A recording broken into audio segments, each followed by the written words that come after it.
Oui, on sait que l'assaillant était un Palestinien d'une vingtaine d'années. Selon le Shin Bet, il n'avait pas de permis pour se rendre en Israël. Il a donc blessé 7 Israéliens dans un quartier très fréquenté de Tel Aviv au moment de la pause déjeuner. Et puis un civil armé a finalement tiré sur cet homme et l'a tué. Alors cet assaillant n'a pour l'instant pas de lien prouvé avec aucune des factions palestiniennes, mais on sait néanmoins que le Hamas a salué cette opération. Alors, il y a une dépêche même de Reuters qui affirme que le Hamas revendique l'attentat et le groupe fait un lien direct avec le raid en ce moment à Jenin. Est-ce que vous avez d'autres précisions sur cette information ?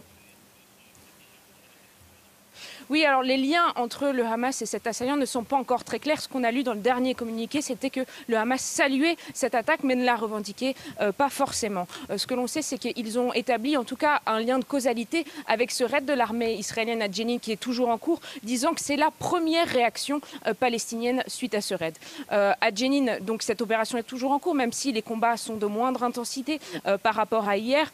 Mais hier soir, dans la nuit, plus de 3000 personnes ont fui le camp de réfugiés densément peuplé de Jenin. Selon les Palestiniens, c'était sur ordre de l'armée israélienne, ce que l'armée ne confirme pas. Mais c'est donc une situation particulièrement tendue, encore maintenant à Jenin, dans le nord de la Cisjordanie occupée, avec des checkpoints bloqués vers toutes les entrées qui mènent à Jenin.